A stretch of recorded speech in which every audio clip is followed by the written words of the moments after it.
প্রিয় দর্শক, আজকের ভিডিওতে এমন একটি মূল্যবান আমল আজকে আপনারা শিখবেন।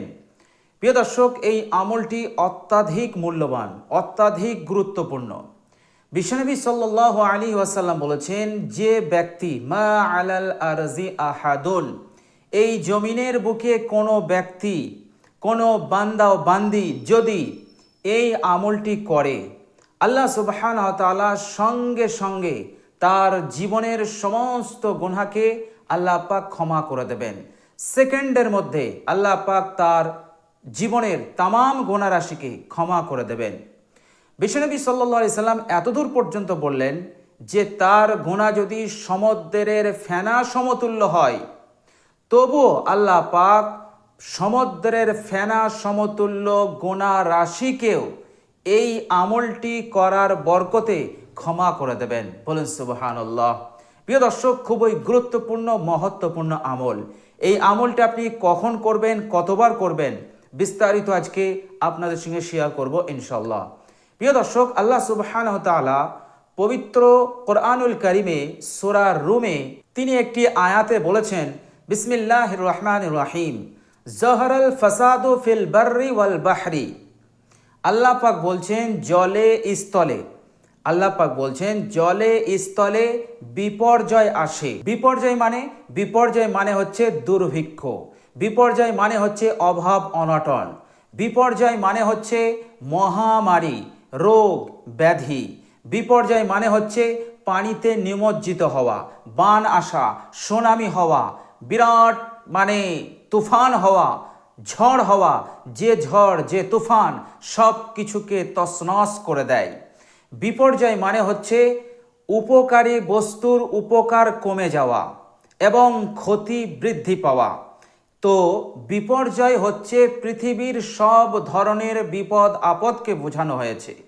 তো প্রিয় দর্শক, আল্লাহ সুবহানাহু ওয়া তাআলা বলছেন জলে এবং স্থলে যে বিপর্যয় আসে, মানুষের জীবনে যে বিপর্যয়, যে অভাব, যে অনটন, যে মহামারী, যে রোগ, যে ব্যাধি এবং উপকারী বস্তুর উপকার কমে যাওয়া এবং ক্ষতি বৃদ্ধি পাওয়া, এই ধরনের যে বিপদ আপদ, আল্লাহ সুবহানাহু ওয়া তাআলা এই ধরনের বিপদ আপদকে তিনি বিপর্যয় বলেছেন।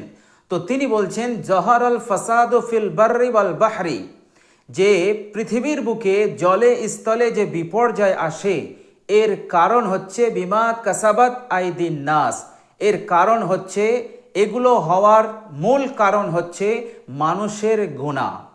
মানুষ যখন গুনাহ করে তখন তার জীবনে অভাব আসে, তার জীবনে বিপর্যয় নামে, তার জীবনে অমঙ্গল আসতে থাকে, বিভিন্ন ধরনের বিপদ আপদে সে জর্জরিত হতে থাকে, পেরেশানির মধ্যে পড়ে যায়, দুশ্চিন্তার মধ্যে পড়ে যায়, মহামারীর মধ্যে পড়ে যায়, নানাবিধ রোগ ব্যাধিতে সে জর্জরিত হতে থাকে, মনে কোনো শান্তি থাকে না, চায়েন থাকে না। এর মূল কারণ হচ্ছে গুনাহ। তো প্রিয় দর্শক, বিশ্বনবী সাল্লাল্লাহু আলাইহি ওয়াসাল্লাম বলছেন যে এই কালিমাটি, এই আমলটি এমন একটি আমল, এই আমলটি যে কেউ মা আলাল আরজি আহাদুন, এই পৃথিবীর বুকে যে কেউ এই আমলটি করবে, আল্লাহ সুবহানাহু ওয়া তাআলা তার জীবনের সমস্ত গুনাহকে ক্ষমা করে দেবেন। প্রিয় দর্শক, আমাদের জীবনে যদি গুনাহ থাকে তাহলে এই সমস্ত বিপদ আপদের সম্মুখীন আমাদের হতেই হবে। প্রিয় দর্শক, আল্লাহ সুবহানাহু ওয়া তাআলা অন্যত্র বলছেন বিসমিল্লাহির রহমানির রহিম, ওয়ামা আসাবাকুম মিন মুসিবাতিন ফাবিমা কাসাবাত আইদিকুম। আল্লাহ সুবহানাহু ওয়া তাআলা বলছেন তোমাদের জীবনে যে ধরনের বিপদ আপদ আসে, বিপর্যয় আসে, পেরেশানি আসে, যে অভাব আসে, যে কারোবারে অনুন্নতি আসে, যে কারোবারে মন্দা আসে, এ যা কিছু আসে, এ সবগুলো হয় তোমাদের গুনাহ করার কারণে, তোমাদের গুনাহের কারণে। এরপর আল্লাহ সুবহানাহু ওয়া তাআলা বলছেন ওয়ায়াফু আন কাসীর, আর আল্লাহ সুবহানাহু ওয়া তাআলা নিজ দয়াতে অধিকাংশ গুনাহ তো আল্লাহ পাক ক্ষমাই করে দেন। পৃথিবীর বুকে আল্লাহ সুবহানাহু ওয়া তাআলা যদি পৃথিবীর প্রত্যেকটা মানুষের প্রত্যেকটা গুনাহের শাস্তি আল্লাহ পাক যদি দিতেন, তাহলে এই পৃথিবীর বুকে একটি মানুষও জীবিত থাকতে পারত না। এই পৃথিবীর বুকে একটি প্রাণীও জীবিত থাকতো না। এমন বিপর্যয় নামতো, এমন বিপদ নামতো এই পৃথিবীর জমিনে, যদি আল্লাহ সুবহানাহু ওয়া তাআলা মানুষের প্রত্যেকটা গুনাহের বিপর্যয়, গুনাহের বিপদ যদি আল্লাহ পাক দুনিয়ার বুকে নামাতেন। এই জন্য আল্লাহ সুবহানাহু ওয়া তাআলা বলছেন, তোমাদের রব ওয়া ইয়াফু আন কাসীর, অধিকাংশ গুনাহ তো তিনি ক্ষমাই করে দেন। তো প্রিয় দর্শক, বিপদ আপদ বলুন, অভাব বলুন, অনটন বলুন, যাই কিছু বলুন, মহামারী বলুন, রোগ ব্যাধি বলুন, এবং উপকারী বস্তুর উপকার কমে যাওয়া, নিয়ামতের স্বাদ না থাকা এবং ক্ষতি বৃদ্ধি পাওয়া, এই সব কিছুর মূলে হচ্ছে গুনাহ। এই জন্যে এই গুনাহ আমাদের জীবনের সমস্ত গুনাহকে ক্ষমা করার জন্য আল্লাহ সুবহানাহু ওয়া তাআলার কাছে এই মূল্যবান আমলটি আমাদেরকে বেশি বেশি করতে হবে। প্রিয় দর্শক, গুনাহ ক্ষমার জন্য একাধিক ইস্তেগফার আছে। সেই ইস্তেগফারগুলো পড়লেও আপনি আপনার গুনাহসমূহকে ক্ষমা করাতে পারেন, আল্লাহ পাক ক্ষমা করবেন। তো প্রিয় দর্শক, আমলটি খুবই গুরুত্বপূর্ণ আমল। এই আমলটি যদি আপনি একবার পড়েন, আল্লাহর নবী সাল্লাল্লাহু আলাইহি সাল্লাম বলছেন তার জীবনের সমস্ত গুনাহকে আল্লাহ পাক ক্ষমা করে দেবেন। তাহলে আমরা বুঝতে পারছি যে এই আমলটি আমাদের জন্য কতটা গুরুত্বপূর্ণ এবং মহত্বপূর্ণ। আমরা যদি এই আমলটি করতে থাকি তাহলে আমার আপনার জীবনে গুনাহ থাকবে না।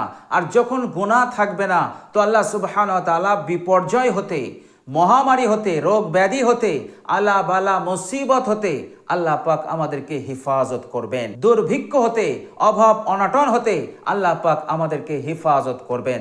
তো প্রিয় দর্শক, চলুন এবার আমরা জেনে নেই সেই আমলটি কি। প্রিয় দর্শক, তিরমিজি শরীফের হাদিস, এবং সেখানে বিশ্বনবী সাল্লাল্লাহু আলাইহি সাল্লাম বলছেন, মা আলাল আরজি আহাদুন, পৃথিবীর কোনো ব্যক্তি যদি এই দোয়াটি পড়ে, এই কালমাগুলো পড়ে, কালমাটি হচ্ছে লা ইলাহা ইল্লাল্লাহ ওয়াল্লাহু আকবার, লা হাওলা ওয়ালা কুওয়াতা ইল্লা বিল্লাহ, লা ইলাহা ইল্লাল্লাহ ওয়াল্লাহু আকবার, লা হাওলা ওয়ালা কুওয়াতা ইল্লা বিল্লাহ। বাস এতটুকুই। বিশ্বনবী সাল্লাল্লাহু আলাইহি সাল্লাম বললেন, যে ব্যক্তি এই কালেমাটুকু পড়বে, এই কালমাগুলোর উপরে আমল করবে, আল্লাহ পাক তার জীবনের সমস্ত গুনাহকে ক্ষমা করে দেবেন। এরপর বিশ্বনবী সাল্লাল্লাহু আলাইহি সাল্লাম বললেন, ওয়ালাউ কানাত মিসলা জাবাদিল বাহরি, তার গুনাহ যদি সমুদ্রের ফেনা সমতুল্যও হয়, আল্লাহ পাক তার গুনাহসমূহকে ক্ষমা করে দেবেন। প্রিয় দর্শক, আল্লাহর রহমত, আল্লাহর দয়া দেখুন।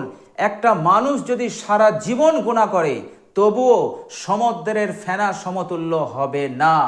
একটা মানুষ যদি সারা জীবন গুনাহ করে, তবুও তার গুনাহ আসমান পর্যন্ত পৌঁছাবে না। কিন্তু আল্লাহ পাকের দয়া দেখুন, আল্লাহ পাকের মাগফিরাত দেখুন।